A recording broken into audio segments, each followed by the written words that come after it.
Hello and welcome to the fifth video in PM Squared's series, The 10 Steps Any Customer Should Know Before Implementing a Planning Solution, based on the ebook by the PM Squared team, which can be found at the URL shown on the screen. In today's video, we'll be talking about project preparation. All right, we've selected our vendor for the project. We've picked an implementation partner. Now it's time to start preparing for the project. And to do that, we want to get our project scope together. And the scoping activities are going to entail some pre-project conference calls with the project team and your implementation partner to really get dialed in on all the items discussed during the sales cycle and the demonstrations.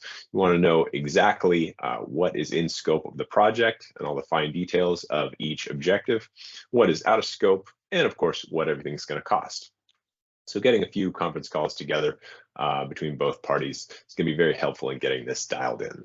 Output of that will also be a project plan and a master schedule, and that will get us a full schedule of how long everything's going to take, and also align what resources are going to be needed when, so that we can ensure that the internal project team has the availability to carry out the project.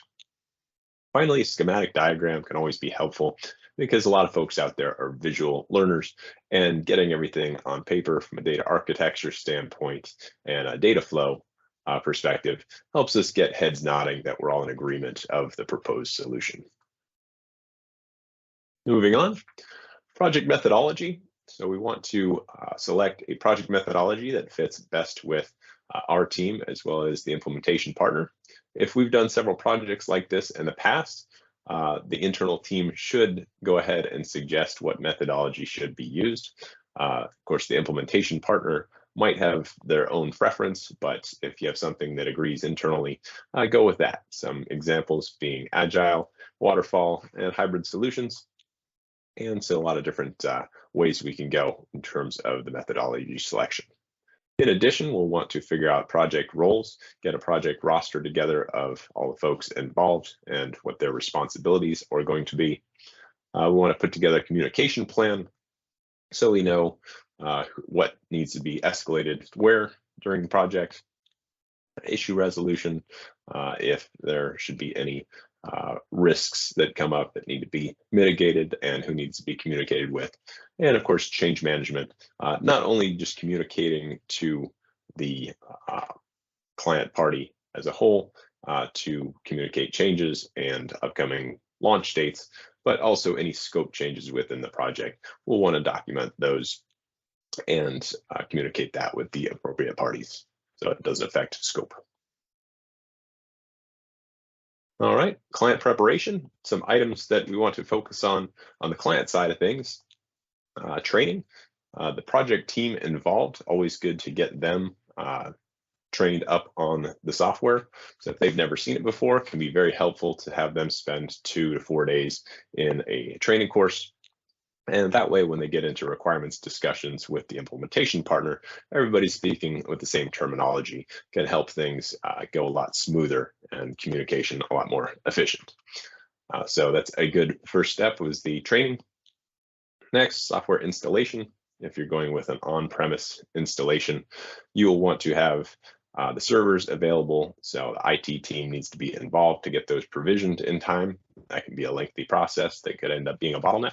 So we want to make sure we have the proper servers, proper sizes and specs, and have the software downloaded beforehand and ready to go, so that when the implementation partner or the vendor is ready to install, that that hardware is available. Also, any third-party software requirements and licensing that might be needed, we'll want to get that sorted out before the project. Or if it's going to be a SaaS solution or a cloud-based platform, want to make sure that that is provisioned in time. So we'll communicate with the vendor that, hey, we're getting ready to start our project, and we want to make sure that our environment's ready, our instance, that we have the appropriate logins, the welcome packet, and that does not become a bottleneck. And sometimes that could take 2 to 4 weeks, and we don't want our software vendor to get off on the wrong foot with us and have that set up late. Finally, analyzing source data.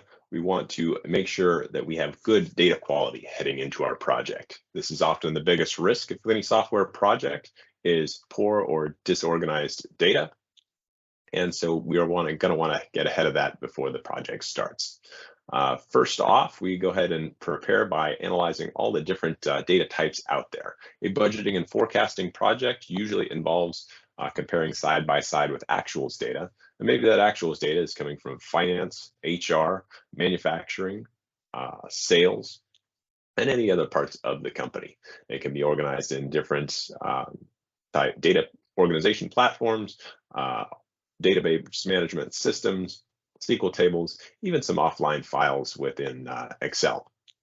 So we want to organize all of that, go through and figure out which sources we're going to use in the project. And then we'll go ahead and resolve any data issues beforehand. That might involve new queries, new tables set up, and joining data together. Might even involve putting a data warehouse together before we embark on our project. So all of those things we want to analyze and take care of before the project begins so that it doesn't create huge delays during our implementation. And lastly, we'll want to organize the teams involved, the technical folks, the database administrators, and the staff on the IT side that can help us out, not only from the database perspective, also the drivers that might be needed, connecting these ERP systems or SQL tables up to a cloud environment can be kind of tricky. So good to have some IT folks we can rely on to help us with that connectivity. That wraps it up. Thanks for watching.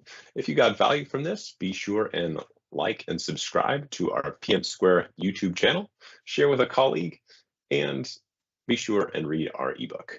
Thank you.